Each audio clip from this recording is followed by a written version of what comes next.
Hello students, how are you.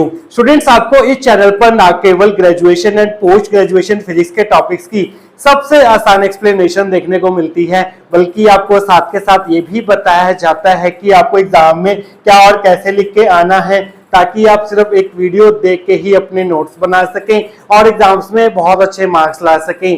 इसी category में आगे बढ़ते हुए आज हम बात करेंगे इलेक्ट्रोमैग्नेटिक वेव थ्योरी के एक और इम्पॉर्टेंट टॉपिक के बारे में, जिसका नाम है reflection and transmission of a plane electromagnetic wave by a perfect dielectric in case of normal incidence. देखिए स्टूडेंट्स, एक परफेक्ट डाइलेक्ट्रिक की जो कंडक्टिविटी होती है वो जीरो होती है, और जब भी इलेक्ट्रोमैग्नेटिक वेव किसी डाइलेक्ट्रिक में से प्रोपगेट करती है तो वहां पर हमें किसी भी प्रकार का एनर्जी लॉस मींस एब्जॉर्प्शन देखने को नहीं मिलता है। तो स्टूडेंट्स, ये है हमारे पास एक डाइलेक्ट्रिक सरफेस, और यहाँ पर हमने क्या करना है, एक प्लेन इलेक्ट्रोमैग्नेटिक वेव जो है वो इंसिडेंट करवानी है। नॉर्मल इंसिडेंस का केस ले रहे हैं हम, मींस जो यहाँ पर इलेक्ट्रोमैग्नेटिक वेव इंसिडेंट होगी इस सरफेस के ऊपर, उसका जो वेलोसिटी वेक्टर होगा वो 90 डिग्री होगा टू दिस सरफेस। ये जो डाइलेक्ट्रिक सरफेस है ये मीडियम 1 को मीडियम 2 से सेपरेट कर रहा है। मीडियम 1 की जो इलेक्ट्रिकल परमिटिविटी है वो एप्सिलॉन 1 है, परमेबिलिटी म्यू 1 है, और इस मीडियम 1 का जो इंट्रिंसिक इंपीडेंस है वो ईटा 1 है। इसी तरह से मीडियम 2 की परमिटिविटी एप्सिलॉन 2 है, परमेबिलिटी म्यू 2 है, और जो इंट्रिंसिक इंपीडेंस है इसका वो है हमारे पास ईटा 2। तो स्टूडेंट्स, यहाँ पर हम क्या करेंगे, एक इलेक्ट्रोमैग्नेटिक वेव जो है वो इंसिडेंट करवाएंगे। Electromagnetic wave consist of electric field and magnetic field which are perpendicular to each other and also perpendicular to the direction of propagation of the wave. तो स्टूडेंट्स, अब मान लेते हैं कि ये हमारी जेड एक्सिस है और ये एक्स एक्सिस है और ये हमारी वाई एक्सिस है। जो हमारी इलेक्ट्रोमैग्नेटिक वेव होगी वो जेड एक्सिस के अलोंग, पॉजिटिव जेड एक्सिस के अलोंग ट्रेवल कर रही होगी, मींस इसका जो वेलोसिटी वेक्टर होगा इंसिडेंट इलेक्ट्रोमैग्नेटिक वेव का, जिसे हम डिनोट करेंगे वी वेक्टर आई से, वो along the positive Z direction होगा। और जो इसका इलेक्ट्रिक फील्ड होगा हम मान लेते हैं कि वो पॉजिटिव एक्स डायरेक्शन में है, और इंसिडेंट इलेक्ट्रोमैग्नेटिक वेव के इलेक्ट्रिक फील्ड को हम डिनोट करेंगे ई आई वेक्टर से। और जो मैग्नेटिक फील्ड होगा वो इन दोनों के परपेंडिकुलर होगा, मींस जो हमारा मैग्नेटिक फील्ड होगा वो वाई एक्सिस के अलोंग होगा, जिसे हम डिनोट करेंगे एच आई वेक्टर से। जब ये इंसिडेंट इलेक्ट्रोमैग्नेटिक वेव इस सरफेस के ऊपर नॉर्मली इंसिडेंट करेगी तो इसका कुछ पार्ट जो है वो रिफ्लेक्ट हो जाएगा और कुछ पार्ट जो है वो ट्रांसमिट हो जाएगा। देखिए स्टूडेंट्स, जब इसका कुछ पार्ट जो रिफ्लेक्ट होगा, जो रिफ्लेक्टेड ईएम वेव होगी, उसका जो वेलोसिटी वेक्टर होगा वो अलोंग माइनस जेड डायरेक्शन होगा, क्योंकि पहले जो वेव थी वो पॉजिटिव जेड डायरेक्शन के अलोंग ट्रेवल कर रही थी, बट रिफ्लेक्शन के बाद जो वेव है वो माइनस जेड डायरेक्शन की तरफ ट्रेवल करेगी। तो यहाँ पर जो रिफ्लेक्टेड इलेक्ट्रोमैग्नेटिक वेव का वेलोसिटी वेक्टर होगा वी आर वेक्टर, वो नेगेटिव जेड डायरेक्शन के अलोंग होगा। जबकि इलेक्ट्रिक फील्ड जो है वो पहले एक्स डायरेक्शन में था, अब जो है रिफ्लेक्ट होने के बाद भी वो एक्स डायरेक्शन में ही ट्रेवल करेगा। तो इलेक्ट्रिक फील्ड की डायरेक्शन में यहाँ पर कोई भी चेंज नहीं आएगा। रिफ्लेक्टेड इलेक्ट्रिक फील्ड की जो डायरेक्शन होगी वो इसी तरह होगी जिस तरह से हमारे पास इंसिडेंट वेव के इलेक्ट्रिक फील्ड की डायरेक्शन थी ई आर वेक्टर। अब हमें स्टूडेंट्स वी आर वेक्टर और ई आर वेक्टर के परपेंडिकुलर डायरेक्शन में मैग्नेटिक फील्ड ड्रॉ करना है, और जो मैग्नेटिक फील्ड की डायरेक्शन होगी यहाँ पर वो राइट हैंड थंब रूल से दी जाएगी। तो स्टूडेंट्स, ये है हमारे पास राइट हैंड, ये जो थंब है हमारे पास ये वेलोसिटी वेक्टर की डायरेक्शन बताता है, जो हमारी ये पहली फिंगर है ये इलेक्ट्रिक फील्ड की डायरेक्शन बताती है, और ये जो हमारी थर्ड फिंगर है ये मैग्नेटिक फील्ड की डायरेक्शन बताती है। इंसिडेंट इलेक्ट्रोमैग्नेटिक फील्ड में क्या हो रहा था, इस तरह से था, वेलोसिटी वेक्टर ये था थंब, और जो हमारा इलेक्ट्रिक फील्ड था वो ये था, और जो मैग्नेटिक फील्ड था वो बाहर की तरफ था एच आई वेक्टर। जबकि रिफ्लेक्टेड इलेक्ट्रोमैग्नेटिक वेव में अब क्या हो गया है, वेलोसिटी वेक्टर जो है वो इस तरफ हो गया है माइनस जेड एक्सिस की तरफ, इलेक्ट्रिक फील्ड वही रहेगा, जबकि जो हमारा मैग्नेटिक फील्ड है वो अंदर की तरफ होगा, perpendicular to the plane of black board होगा। इसलिए जो एच आर वेक्टर की डायरेक्शन है वो इस तरह से शो की गई है in case of reflected EM wave. अब बात करते हैं ट्रांसमिटेड ईएम वेव की। इसका जो इलेक्ट्रिक फील्ड होगा वो सेम डायरेक्शन में ही रहेगा। ये है हमारे पास ट्रांसमिटेड इलेक्ट्रिक फील्ड का इलेक्ट्रिक फील्ड, और ट्रांसमिट होने के बाद इलेक्ट्रोमैग्नेटिक वेव जो है वो पॉजिटिव जेड डायरेक्शन में ही मूव करती रहेगी। तो यहाँ पर जो वेलोसिटी वेक्टर होगा ट्रांसमिटेड इलेक्ट्रोमैग्नेटिक वेव का वीटी वेक्टर, वो अलोंग पॉजिटिव जेड डायरेक्शन होगा। तो अगर हम यहाँ पर right hand thumb rule apply करें, जो हमारा थंब है वो वेलोसिटी वेक्टर के अलोंग होगा, पहली फिंगर इलेक्ट्रिक फील्ड के अलोंग होगी, और जो मैग्नेटिक फील्ड होगा वो इस फिंगर से दिया जाएगा, इस फिंगर से। तो ये जो मैग्नेटिक फील्ड होगा वो बाहर की तरफ होगा, इसलिए यहाँ पर जो मैग्नेटिक फील्ड की डायरेक्शन है वो इस तरह से हमने यहाँ पर शो की गई है। तो स्टूडेंट्स डायग्राम तो आप एग्जाम में ये बना के आएंगे। हमने इंसिडेंट इलेक्ट्रोमैग्नेटिक वेव के तीनों कंपोनेंट्स ड्रॉ कर दिए, रिफ्लेक्टेड इलेक्ट्रोमैग्नेटिक वेव को ड्रॉ कर दिया, ट्रांसमिटेड इलेक्ट्रोमैग्नेटिक वेव को ड्रॉ कर दिया। अब हमें इस प्रॉब्लम के लिए reflection coefficient and transmission coefficient की वैल्यूज फाइंड आउट करनी है, और वो हम करेंगे आने वाले सेक्शंस के अंदर। तो सबसे पहले आप डिफाइन करेंगे perfect dielectric. A perfect dielectric is one which has zero conductivity, that is sigma equal to 0, so that there is no loss और absorption of energy in propagation through it. Perfect dielectric हमारे पास वो material होता है जिसकी conductivity जो है वो 0 होती है। कंडक्टिविटी को हम सिग्मा से डिनोट करते हैं, तो सिग्मा 0 होगा यहाँ पर। और जब भी इलेक्ट्रोमैग्नेटिक वेव जो है परफेक्ट डाइलेक्ट्रिक से प्रोपगेट करती है तो वहां पर उसकी एनर्जी में किसी भी प्रकार का लॉस देखने को नहीं मिलता है। मींस डाइलेक्ट्रिक जो है वो इलेक्ट्रोमैग्नेटिक वेव्स को बिल्कुल भी अब्सॉर्ब नहीं करता है। When a plane electromagnetic wave traveling in positive z direction is incident normally on the surface of a perfect dielectric, part of energy is transmitted and part of it is reflected as shown in figure. जब भी एक plane electromagnetic wave जो कि positive Z direction के along travel कर रही है, means इसका जो वेलोसिटी वेक्टर है वो पॉजिटिव जेड डायरेक्शन के अलोंग होगा। तो जब भी प्लेन इलेक्ट्रोमैग्नेटिक वेव इस डाइलेक्ट्रिक सरफेस के ऊपर नॉर्मली इंसिडेंट करती है तो कुछ पार्ट इसका रिफ्लेक्ट हो जाता है और कुछ पार्ट जो है इसका वो ट्रांसमिट हो जाता है। अब हम क्या करेंगे स्टूडेंट्स, इसको लिखेंगे, इसको हम कैसे रिप्रेजेंट करते हैं, इसे हम कैसे रिप्रेजेंट करेंगे, इसे हम कैसे रिप्रेजेंट करेंगे, इसे हम कैसे रिप्रेजेंट करेंगे। ट्रांसमिटेड इलेक्ट्रोमैग्नेटिक वेव के इलेक्ट्रिक फील्ड और मैग्नेटिक फील्ड को कैसे रिप्रेजेंट करेंगे, पहले हमें ये समझना होगा। देखिए स्टूडेंट्स, इलेक्ट्रिक फील्ड को हम इस तरह से लिख सकते हैं E I vector. Incident electromagnetic wave के इलेक्ट्रिक फील्ड को हम इस तरह से लिखेंगे, that will be equal to E I into E की power minus iota omega T minus के जेड आई कैप। तो स्टूडेंट्स ये रिप्रेजेंटेशन होती है हमारे पास इलेक्ट्रिक फील्ड को रिप्रेजेंट करने की। यहाँ पर इलेक्ट्रिक फील्ड जो है वो क्योंकि एक्स डायरेक्शन की तरफ है तो यहाँ पर हमने जो यूनिट वेक्टर लिया है वो एक्स डायरेक्शन वाला लिया है। कई बुक्स में क्या होता है, इसको एक और तरीके से भी रिप्रेजेंट कर सकते हैं। इस माइनस साइन को अगर आप अंदर ले जाएं तो इसे हम ऐसे भी लिख सकते हैं ई आई ई की पावर आइटा के जेड जो है वो प्लस का हो जाएगा, ओमेगा टी जो है वो माइनस का हो जाएगा। और कई बुक्स में आई कैप की जगह एक्स डायरेक्शन के यूनिट वेक्टर को एक्स कैप से भी लिखा होता है। बट आज के टॉपिक के लिए हम क्या करेंगे, इसी रिप्रेजेंटेशन को जो है वो लेके चलेंगे। और यहाँ पर ई आई जो है वो ई आई वेक्टर के एम्पलीट्यूड को रिप्रेजेंट कर रहा है। मींस ये है हमारे पास electric field strength of incident electromagnetic wave. ये है हमारे पास इलेक्ट्रिक फील्ड स्ट्रेंथ है किसकी, इंसिडेंट इलेक्ट्रोमैग्नेटिक वेव की, इसलिए हमने यहाँ पर स्मॉल आई सिंबल जो है वो यूज किया है।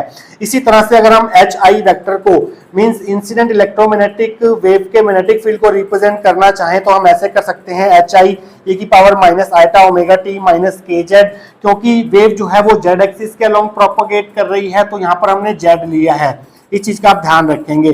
बट यूनिट वेक्टर हम उस डायरेक्शन का लेंगे जिस डायरेक्शन में हमारा मैग्नेटिक फील्ड होगा। मैग्नेटिक फील्ड जो है वो वाई डायरेक्शन में है तो हम यहाँ पर यूनिट वेक्टर जो है वो जे कैप लेंगे। जहां पर एच आई क्या है, एच आई है amplitude of H I vector, या फिर इसे आप magnetic field strength of incident wave भी बोल सकते हैं।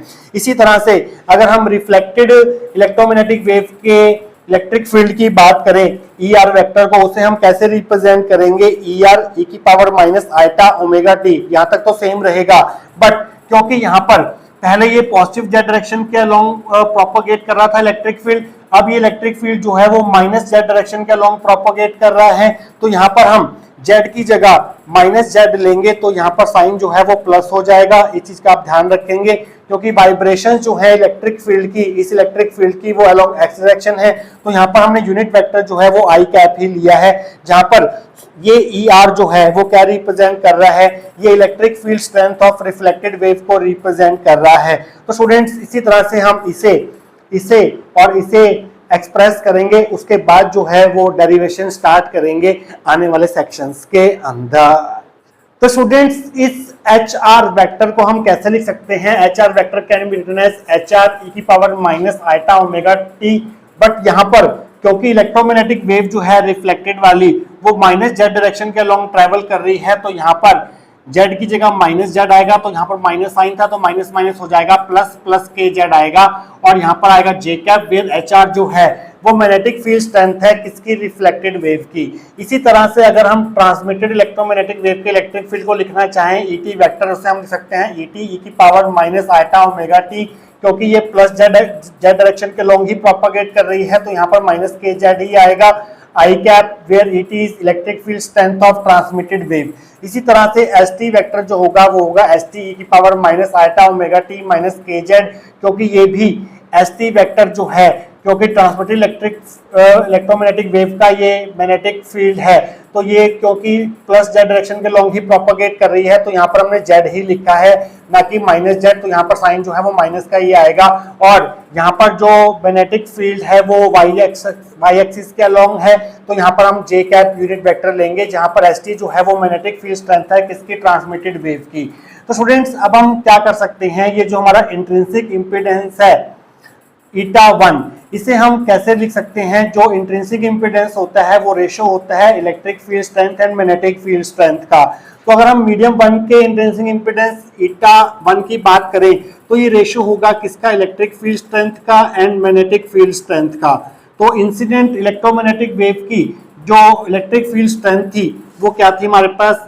ई आई, और जो इंसिडेंट वेव की मैग्नेटिक फील्ड स्ट्रेंथ थी वो एच आई था। तो यहाँ पर हम क्रॉस मल्टीप्लाई करेंगे, so H I will be equal to E I by eta 1, ये हमारी फर्स्ट इक्वेशन होगी। इसी तरह से हम ई आर और एच आर के स्ट्रेंथ्स को भी हम रिप्रेजेंट कर सकते हैं। इसी तरह से एच आर को हम क्या लिख सकते हैं?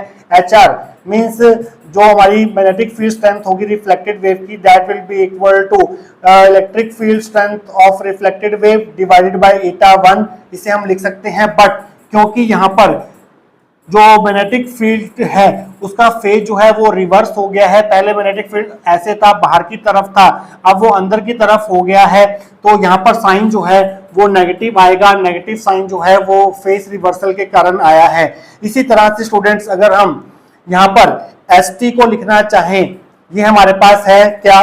Magnetic field strength of transmitted wave, that will be equal to electric field strength of transmitted wave divided by, क्योंकि ये मीडियम 2 में है ट्रांसमिटेड इलेक्ट्रोमैग्नेटिक वेव, तो यहाँ पर जो हमारा इंट्रिंसिक इम्पीडेंस आएगा वो ईटा 2 आएगा, ये हमारी थर्ड इक्वेशन होगी। तो स्टूडेंट्स आगे का पार्ट प्रोसीड करने के लिए हम यहाँ पर यूज करेंगे बाउंड्री कंडीशंस।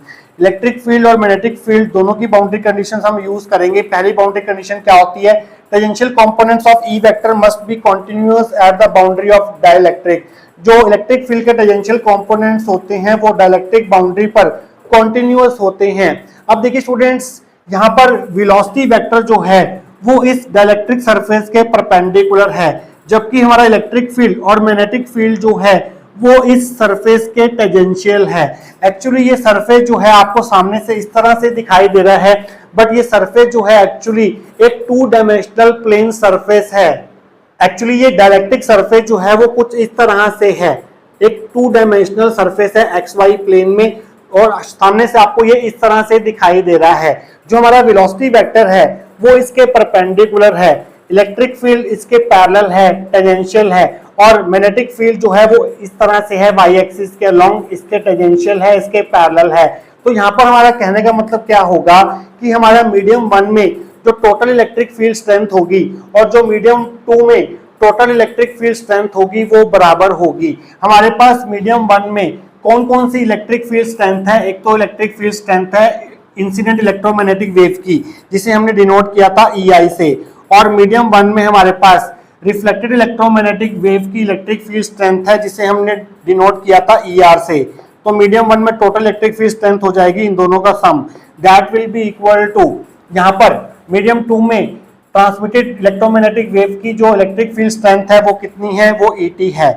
तो ये हमारे पास है total electric field strength in medium 1 और ये हमारे पास total electric field strength in medium 2। तो ये हमारे पास बराबर होगी, क्योंकि टेंजेंशियल कंपोनेंट जो है E वेक्टर के वो डाइलेक्ट्रिक बाउंड्री के अक्रॉस जो है वो कॉन्टिन्यूअस होते हैं। इलेक्ट्रिक फील्ड जो है हमारा वो इस सरफेस के टेंजेंशियल है, पैरेलल है। तो इसी तरह से जो हमारा टेंजेंशियल कंपोनेंट्स होंगे H वेक्टर के वो भी कॉन्टिन्यूअस होंगे across the boundary of dielectric, क्योंकि H वेक्टर भी जो है इस सरफेस के टेंजेंट के अलोंग है, मींस पैरेलल है। सिर्फ वेलोसिटी वेक्टर जो है वो इस सरफेस के परपेंडिकुलर डायरेक्शन में है। मींस जो हमारी टोटल मैग्नेटिक फील्ड स्ट्रेंथ होगी मीडियम 1 में, that will be equal to total magnetic field strength in medium 2। Medium 1 में मैग्नेटिक फील्ड स्ट्रेंथ कितनी है, एक तो इंसिडेंट वेव की मैग्नेटिक फील्ड स्ट्रेंथ जिसे हमने HI से डिनोट किया था, प्लस रिफ्लेक्टेड वेव की मैग्नेटिक फील्ड स्ट्रेंथ जिसे हमने HR से डिनोट किया था, that will be equal to transmitted wave की मैग्नेटिक फील्ड स्ट्रेंथ जो कि मीडियम 2 में है। तो स्टूडेंट्स इसे हम दे देते हैं इक्वेशन नंबर 4, इसे हम दे देते हैं इक्वेशन नंबर 5। इन्हीं इक्वेशंस का यूज करते हुए हम आगे का पार्ट प्रोसीड करेंगे आने वाले सेक्शंस के अंदर। तो स्टूडेंट्स पिछले सेक्शन में हमने ये 5 इक्वेशन जो है वो फॉर्म कर ली थी। अब हम क्या करेंगे, 1 और 2 को ऐड करेंगे। एडिंग 1 एंड 2 वी गेट, तो HI plus HR will be equal to EI by eta 1 minus ER by eta 1 हो जाएगा। तो अगर हम यहाँ पर eta 1 एलसीएम ले लें तो आपके पास यहाँ पर एलसीएम में eta 1 आ जाएगा, तो ये आपकी हो जाएगी इक्वेशन नंबर 6। तो स्टूडेंट्स HI प्लस HR जो है वो ST के बराबर है और HI प्लस HR जो है वो इसके बराबर भी है। तो हम 5 और 6 को कंपेयर कर सकते हैं। कंपेयरिंग 5 एंड 6 वी गेट, तो HI प्लस HR की जगह आप ST रख दो, that will be equal to EI minus ER by eta 1, ये हमारी 7th इक्वेशन होगी। तो अब हम क्या करेंगे स्टूडेंट्स, यहाँ पर ET की वैल्यू सब्स्टिट्यूट करेंगे। ET जो है हमारे पास वो EI प्लस ER के बराबर है, तो 4 को यूज करेंगे 3 इक्वेशन में।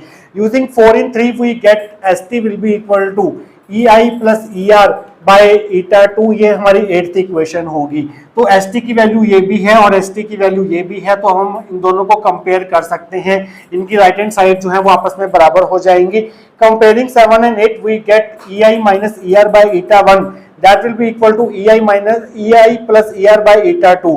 तो अगर हम क्रॉस मल्टीप्लाई कर दें, so eta 2 multiply EI minus ER that will be equal to eta 1 multiply EI plus E2।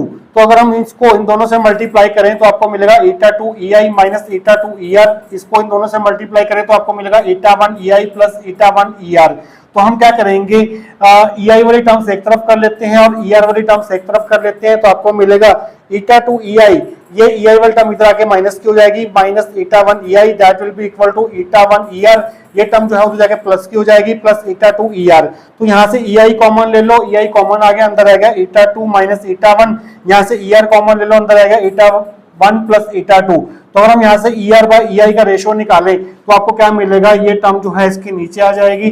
So ER will be ER divide by EI is equal to eta 2 minus eta 1 divide by eta 1 plus eta 2।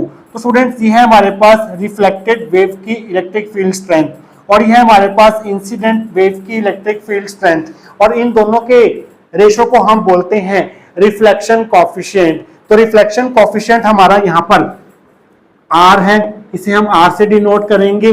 But ये जो reflection coefficient है वो electric field strength की terms में है, electric field strength of reflected wave divide by electric field strength of incident wave. तो इसे हम RE से भी डिनोट कर सकते हैं।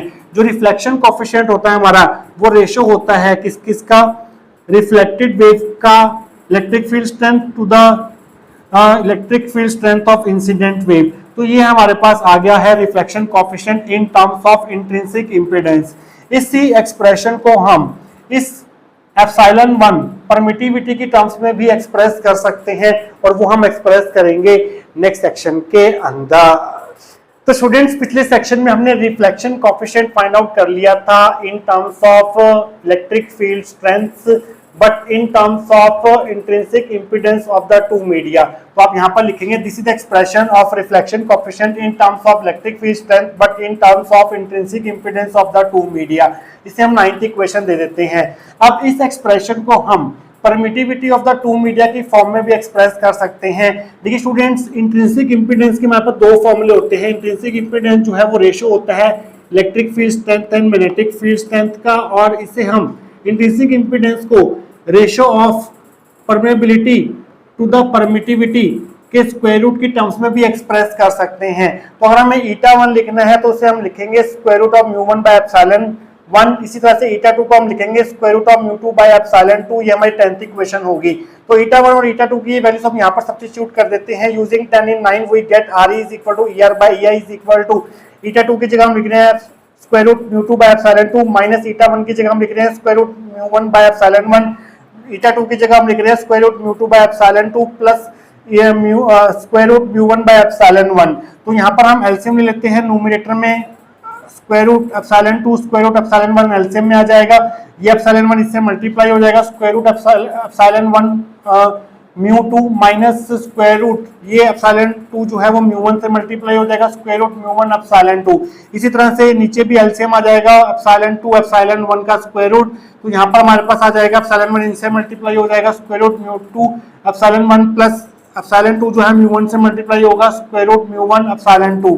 तो ये कैंसिल हो जाएगा। तो हमारे पास सिंपली आर ई जो है वो इसके बराबर आ जाएगा। बट स्टूडेंट्स यहाँ पर हम बात कर रहे हैं परफेक्ट डाइलेक्ट्रिक सरफेस की, जिसके लिए रिलेटिव परमेबिलिटी जो है म्यू आर वो 1 होती है। तो अगर हम फर्स्ट मीडियम की रिलेटिव परमिटिविटी की बात करें, परमेबिलिटी की बात करें, जिसे हम म्यू आर 1 से डिनोट करेंगे, that will be equal to the permeability of medium 1 to the permeability of free space, जिसे हम म्यू नॉट से डिनोट करते हैं, और इसकी वैल्यू जो है वो 1 होगी। तो यहाँ से अगर हम क्रॉस मल्टीप्लाई करें तो म्यू 1 जो है वो म्यू 0 के बराबर आ जाएगा। इसी तरह से अगर हम सेकंड मीडियम की रिलेटिव परमेबिलिटी की बात करें, जिसे हम म्यू R2 से लिखेंगे, that will be equal to permeability of medium 2 divided by permeability of free space, ये भी 1 के बराबर होगी। तो यहाँ से म्यू 2 जो है वो म्यू नॉट के बराबर आ जाएगा। तो स्टूडेंट्स, आपको म्यू 1 और म्यू 2 जो है यहाँ पर सेम रहेंगे, और ये किसके बराबर होंगे? म्यू नॉट के बराबर होंगे।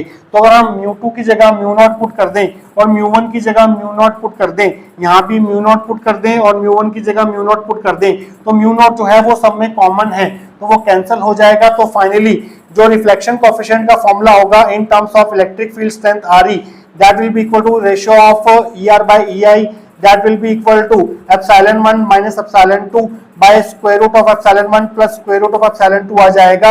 यहाँ पर हमारे पास जो रिफ्लेक्शन कोएफिशिएंट है वो इन terms of permittivity of the two media की टर्म्स में हमने एक्सप्रेस कर दिया है। ये हमारी 11th इक्वेशन होगी। तो स्टूडेंट्स, जैसे हमने रिफ्लेक्शन कोएफिशिएंट को इलेक्ट्रिक फील्ड स्ट्रेंथ की टर्म्स में एक्सप्रेस किया है, एक बार हमने इम्पीडेंस की फॉर्म में एक्सप्रेस किया है, एक बार हमने परमिटिविटी की टर्म्स में एक्सप्रेस किया है, इसी तरह से हम रिफ्लेक्शन कोएफिशिएंट को इन terms of magnetic field strength भी एक्सप्रेस कर सकते हैं। उसके लिए हमें क्या करना होगा ये हम देखेंगे नेक्स्ट सेक्शन के अंदर। तो स्टूडेंट्स, अब हम रिफ्लेक्शन कोएफिशिएंट को एक्सप्रेस करेंगे इन terms of magnetic field strength. Reflection coefficient in terms of magnetic field strength को हम डिनोट करेंगे RH से, that will be the ratio of magnetic field strength of reflected wave to the magnetic field strength of incident wave। तो हमें HR by HI की value निकालनी है। तो आप हेडिंग बना लीजिए reflection coefficient in terms of magnetic field strength. तो इसके लिए हम क्या करेंगे, फर्स्ट इक्वेशन का यूज करेंगे। फर्स्ट इक्वेशन से अगर आप क्रॉस मल्टीप्लाई करें तो EI की वैल्यू आ जाएगी ईटा 1 HI, ये हमारी 12th इक्वेशन होगी। सेकंड इक्वेशन से अगर आप ER की वैल्यू निकालेंगे तो वो आ जाएगी ईटा 1 मल्टीप्लाई HR, माइनस साइन आप इधर शिफ्ट कर दीजिए, ये हमारी 13th इक्वेशन होगी। अब हम 13th को 12th इक्वेशन से डिवाइड करेंगे, डिवाइडिंग 13 बाय 12 वी गेट यहाँ पर ER by EI is equal to minus eta 1 HR by eta 1 HI। तो ईटा 1 से ईटा 1 कैंसिल हो जाएगा, so minus HR by HI will be equal to ER by EI, ये हमारी 14th इक्वेशन होगी।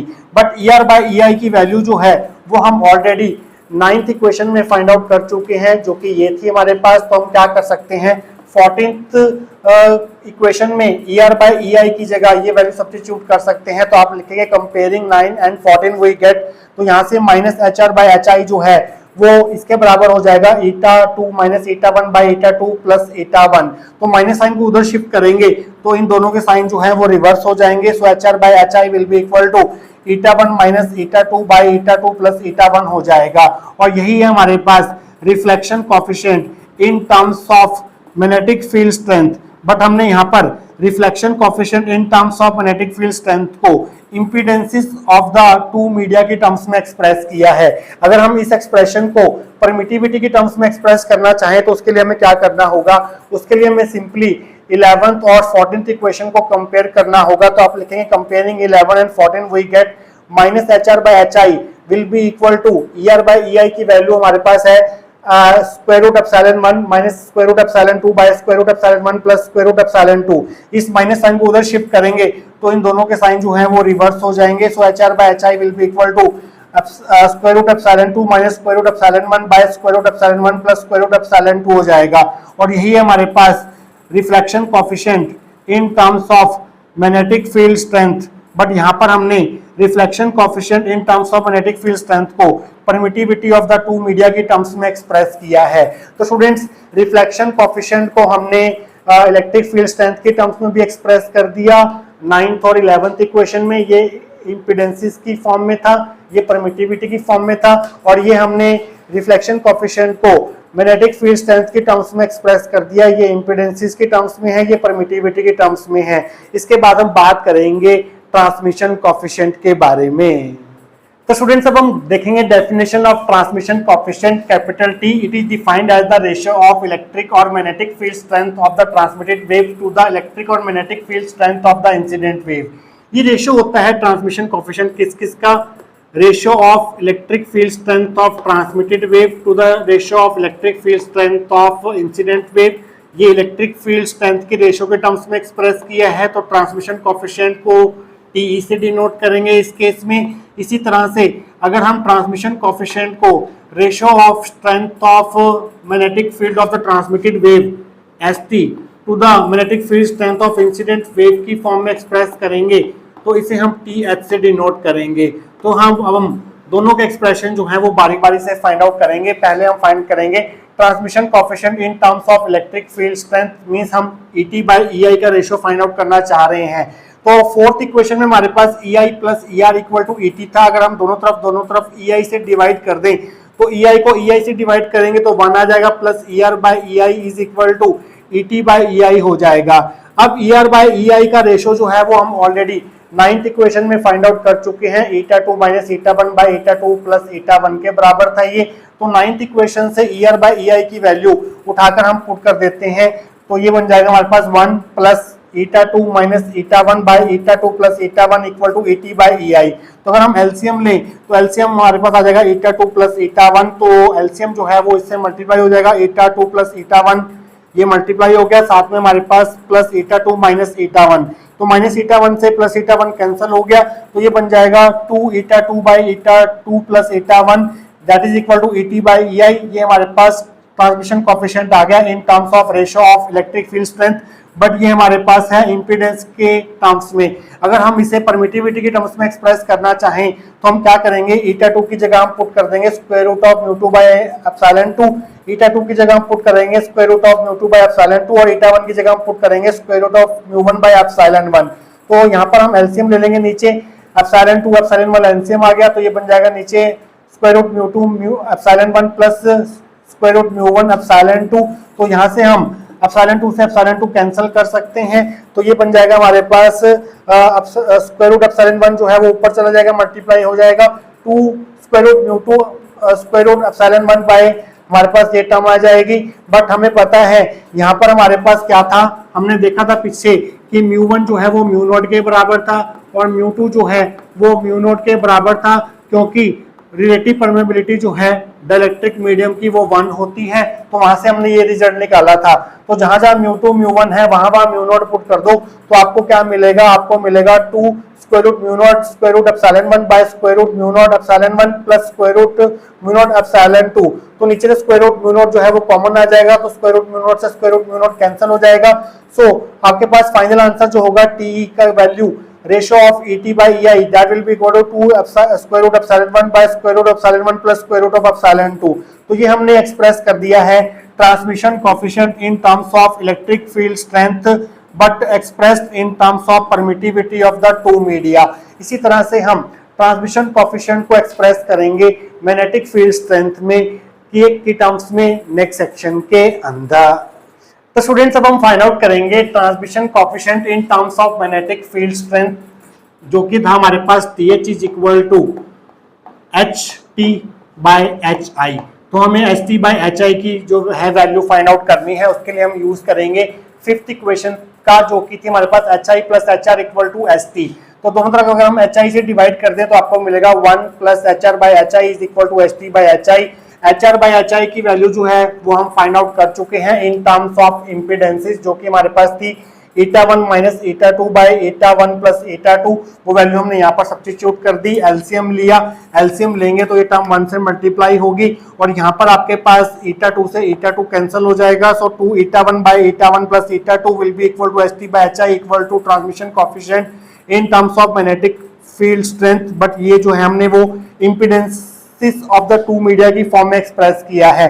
तो अगर हम इस रेशो को एक्सप्रेस करना चाहते हैं इन टर्म्स ऑफ परमिटिविटी, तो उसके लिए हमारे पास HR बाय HI का जो एक्सप्रेशन था इन टर्म्स ऑफ परमिटिविटी वो ये था, वो हम यहाँ पर सब्स्टिट्यूट करेंगे। तो आपको मिलेगा 1 plus square root epsilon 2 minus square root epsilon 1 by square root epsilon 2 plus square root epsilon 1 equal to ST bye HI। तो यहाँ पर अगर हम एलसीएम ले लें तो एलसीएम लेंगे तो ये पूरी टर्म जो है वो 1 से मल्टीप्लाई होगी और हमारे पास यहाँ पर इससे ये टर्म जो है वो कैंसिल हो जाएगी। सो 2 square root epsilon 2 bye square root epsilon 2 bye plus epsilon square root epsilon 1 that will be equal to the ratio of magnetic field strength of transmitted wave and incident wave that will be equal to transmission coefficient in terms of magnetic field strength but expressed in terms of permittivity of the two media। तो students यहाँ पर आपका reflection and transmission of electromagnetic waves bye perfect dielectric का पहला case means normal incidence वाला case जो है वो पूरी तरह से यहाँ पर एंड होता है। इसके बाद हमारे पास दूसरा केस है इसका ऑब्लिक इंसिडेंस। मिलेंगे उस टॉपिक की वीडियो के साथ। Till then take care.